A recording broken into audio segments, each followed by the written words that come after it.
한셀셀에 숫자, 문자, 날짜 자료를 입력하고 셀에 채우기, 글꼴, 테두리 서식을 설정하여서 수요조사 결과 보고 자료를 작성할 수 있습니다.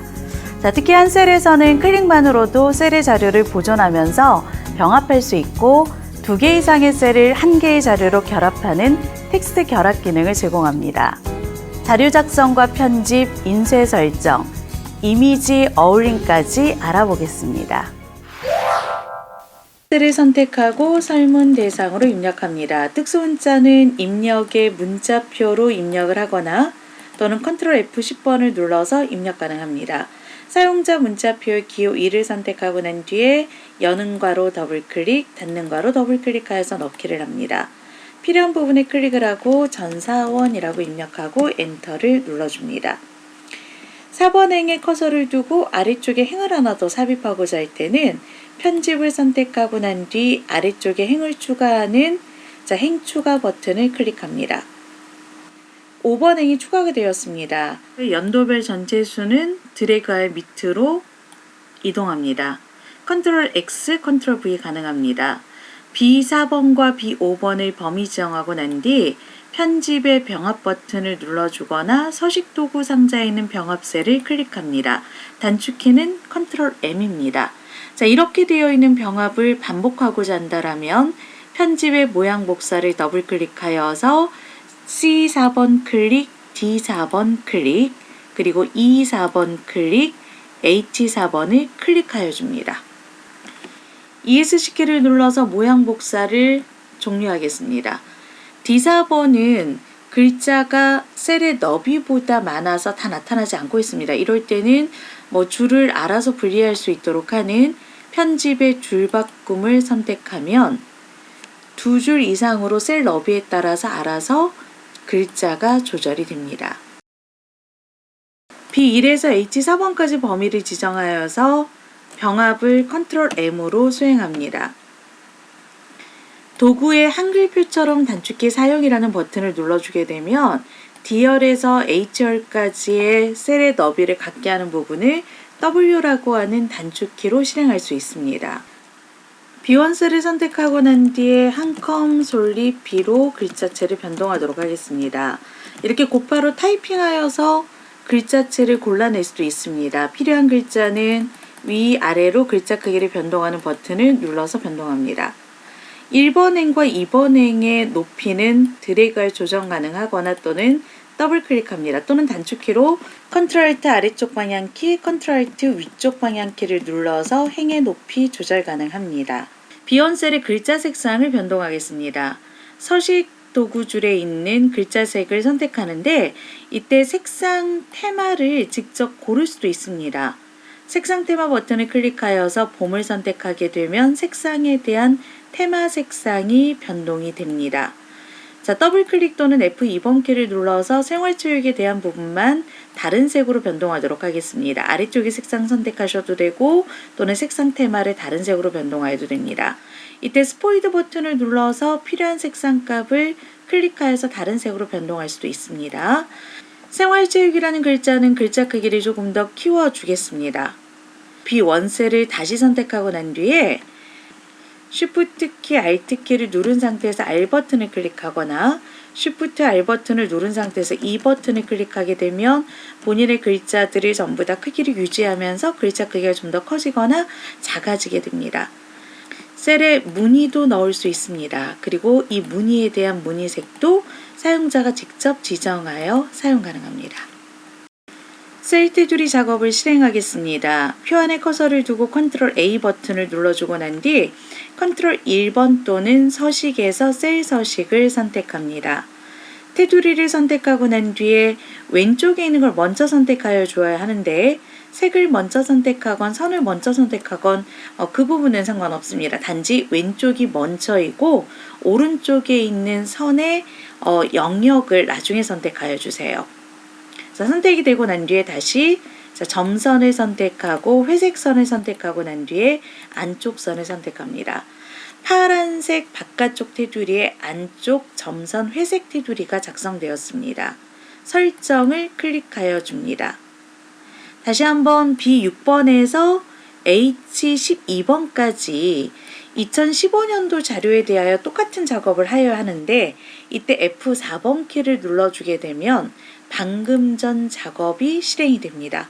F4는 방금 전에 했던 작업을 실행하는 명령으로서 무언가 반복을 할 때 효과적입니다. B6에서 B12번까지 셀을 병합하고 난 뒤 다시 B13에서 B25번까지 병합을 해야 한다. 이때 역시 F4번 키를 눌러주게 되면 방금 전 작업이 수행이 됩니다. F4와 G4도 다시 병합해야 한다. 그럴 때 F4번 키를 눌러주게 되면 반복 작업이 수행이 됩니다. 그래서 F4는 무언가를 한 거에 대한 반복으로서 잘 사용하시면 꽤 효과적입니다. B4에서 H5번까지 범위 지정하고 난 뒤에 테두리를 한번 더 그리겠습니다. 컨트롤 1번 서식의 셀 버튼 눌러서 회색 테두리로 아래쪽을 선택하여서 마무리하겠습니다. 6번에서 컨트롤 시프트 아래쪽 버튼을 누르고 셀 서식에서 맞춤의 가로를 배분 정렬합니다. 이때 왼쪽 오른쪽에 5를 넣어서 적정량의 여백을 조정하는데요. 이 기능은 열의 너비가 넓어지거나 줄어들었을 때 자동으로 사이 간격을 조절할 수 있습니다. 이번엔 서로 다른 셀을 각각 선택하는 방법에 대해 알아보겠습니다. B6번을 선택하고 컨트롤 키로 B13번을 선택합니다. H4번을 선택합니다. 자, 컨트롤 키는 서로 다른 영역을 띄엄띄엄 선택하는 비연속 선택이라고 하는 겁니다. 여기에 편집에서 줄바꿈을 선택하게 되면 알아서 글자가 밑으로 내려간다 그랬죠. 비율에 있는 숫자 값을 퍼센테이지로 변동하겠습니다. 이 6에서 컨트롤 시프트 아래쪽 범위를 잡고 서식에 있는 퍼센트 또는 편집에 있는 퍼센트를 클릭합니다. 소수야 자릿수를 늘리거나 줄여서 보고 싶은 자릿수만큼 확장을 시켜줍니다. 가운데 정렬을 수행하겠습니다. 가운데 정렬은 컨트롤 시프트 C 단축키로 수행 가능합니다. 수요 희망 파트 방금 전에 했던 F4번으로 가운데 정렬 가능하고 H 활동은 F4번으로 가운데 정렬 가능합니다. 보기에서 불필요한 눈금선 제거하겠습니다. 눈금선 선택하여서 이제 제거하여 주고요. 데이터 값이 내려가거나 오른쪽으로 돌아갔을 때 필요한 부분을 딱 화면에서 보여주고자 한다면 D6번 셀을 선택하고 보기에 틀 고정 선택 행렬 고정을 선택합니다. 아래쪽으로 내려가거나 오른쪽으로 갔을 때 지정한 셀이 계속 유지가 되면서 나타남을 알 수 있습니다. 텍스트가 있는 두 개의 셀을 범위 지정하고 서식 병합하고 가운데 맞춤을 실행하여 모두를 선택하면 두 개의 셀의 내용이 모두 유지가 되면서 Alt 엔터에 줄 분리가 들어간 형태로 병합 가능합니다. 이메일을 보내고자 할 때 메일 주소가 한 셀에서 위에서 아래로 리스트로 있지만 일일이 불러와서 세미콜론 단위로 만들어야 할 때가 있습니다. 자, 이때 한 셀의 텍스트 결합 기능을 이용하면 한 번에 처리 가능한데요. 메일 주소가 있는 셀을 범위 지정하고 난 뒤 데이터 탭에 텍스트 결합을 클릭하고 위쪽으로 결합, 사용자 정의에서 세미콜론을 입력하고 설정 단추를 클릭하면 여러 개의 메일 주소가 한 개의 셀로 병합되어 나타납니다. 인쇄에 대한 작업을 실행하겠습니다. 인쇄 시트를 선택하고 보기에서 쪽 나누기 미리 보기를 설정합니다. 자, 이렇게 파란색, 붉은색 영역으로 되어 있는 부분은 인쇄 구역을 의미합니다. 컨트롤 키와 마우스 가운데 휠 또는 쉬프트 키와 넘버락의 더하기 빼기로서 화면을 확대 축소 가능합니다. 필요한 부분으로 드래그하여서 인쇄 영역 설정 가능합니다. 인쇄 영역은 범위를 지정하고 난 뒤에 보기의 인쇄 영역 설정에서도 설정할 수 있습니다. 필요한 영역 전체표 범위 지정하고 인쇄 영역을 다시 설정합니다. 인쇄 미리 보기 서식 도구 상자에서 클릭하여서 확인 가능합니다. 미리 보기에 대한 종료는 왼쪽 좌측에 X 버튼을 눌러서 빠져나갑니다. 보기의 쪽 설정을 선택하여서 용지의 방향을 넓게 설정합니다. 미리 보기를 선택하게 되면 왼쪽에서 오른쪽에 굉장히 많은 여백이 있음을 알 수 있습니다. 자, 이 여백에 왼쪽 오른쪽 딱 가운데에 맞추도록 하겠습니다. 미리 보기를 종료하고 난 뒤에 보기에 용지 여백을 설정합니다. 가장 하단의 사용자 지정 여백을 설정하여도 되고요. 또는 그냥 쪽 설정 버튼을 클릭하여도 됩니다. 쪽 설정에는 여백 또는 용지 크기에 있는 사용자 지정 여백 똑같습니다. 자, 여백에서 가로를 선택하고 난 뒤 미리 보기를 하게 되면 왼쪽 오른쪽 쪽 가운데에 가로에 배치하게 됩니다. 자, 우측에 있는 닫기를 선택하여서 종료 가능합니다. 이번에는 강제로 행을 나눠보도록 하겠습니다. 11번을 선택하고 보기에서 쪽 나누기를 실행합니다. 자, 쪽 나누기 버튼을 클릭하게 되면 강제 쪽 나누기가 되면서 이 페이지로 인쇄가 됩니다.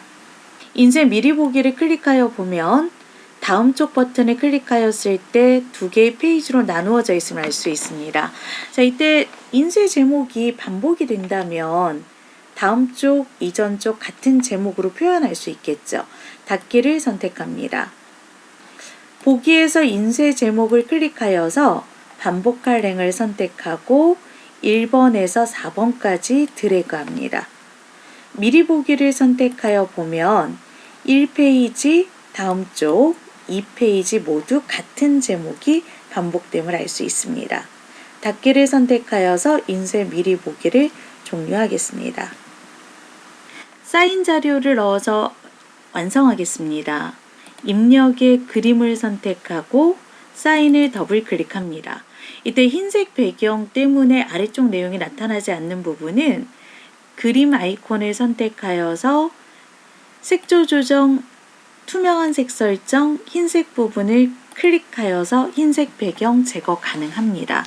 Shift 키와 키보드 방향키로 그림의 크기 조정도 가능합니다. 그런데 이런 자료를 모든 페이지마다 다 똑같이 나타내고자 할 때는 그림을 반복하는 게 아니고요. 머릿말, 꼬릿말이라고 하는 기능키를 이용하시면 됩니다. 자, 보기에서 머릿말, 꼬릿말을 선택하고 상단에 나타나는 머릿말의 편집 버튼을 클릭합니다. 세 구역으로 나누어져 있는데요. 왼쪽 구역에는 한글과 컴퓨터의 작성자라고 한번 입력하여 보고요. 가운데 구역에 한슬 로고를 넣어 보도록 하겠습니다. 가운데 구역을 선택하고 그림 파일을 선택합니다. 그림 아이콘을 클릭하고 난 뒤에 거기에 한슬 로고를 더블 클릭하면 그림이라는 메시지가 나타납니다. 자, 오른쪽에는 페이지 번호를 넣어 보도록 하겠는데요. 페이지 번호에는 현재 페이지 번호가 있고 슬래시 전체 페이지, 전체 쪽 번호라고 하는 게 있습니다. 그래서 현재 쪽 번호, 전체 쪽 수를 입력하는데 슬래시로 되어 있는 부분은 사용자가 직접 입력합니다. 확인을 선택하고 난 뒤 인쇄 미리 보기를 설정하게 되면 상단 부분에 작성자 로고 페이지 번호가 나타납니다. 다음 쪽을 클릭하여 보면 상단에 작성자 로고 페이지 번호가 나타나고 입력한 사인이 흰색 배경이 제거가 되면서 마지막 장에 나타납니다. 한셀에서의 문서 작업에는 어떤 것이 필요하였나요? 키보드에 없는 글자는 문자표 또는 한글 자음 입력하고 한자키를 실행하여서 사용하였습니다. 필요한 부분을 범위 지정하고 난 뒤 셀 서식에서 글자 서식, 배경 서식, 테두리 서식을 설정할 수도 있었습니다. 도구 탭에 한글표처럼 단축키 사용을 선택하여서 단축키를 이용하고 셀 합치기, 나누기, 셀 삽입 등이 가능하였고 셀 서식은 F4로 반복하고 편집, 모양 복사로 서식 재사용하게 된다는 점도 기억하여 주세요. 인쇄 부분은 보기 탭의 쪽 나누기 미리 보기에서 파란색 부분을 드래그하여서 인쇄 영역을 조정할 수 있었고요. 보기 탭의 용지 여백에서 가로, 세로, 가운데 인쇄되도록 설정 가능하였습니다. 자, 그리고 매 페이지마다 반복되는 제목 및 머릿말, 꼬릿말에 대한 부분도 보기 탭에서 설정 가능하였습니다.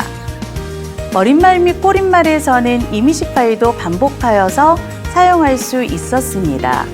자, 요즘은 스프레드시트 프로그램에서 간단한 문서 작업을 많이 하는 추세입니다. 한셀에서도 다양한 문서 작업을 꼭 실행하여 보세요.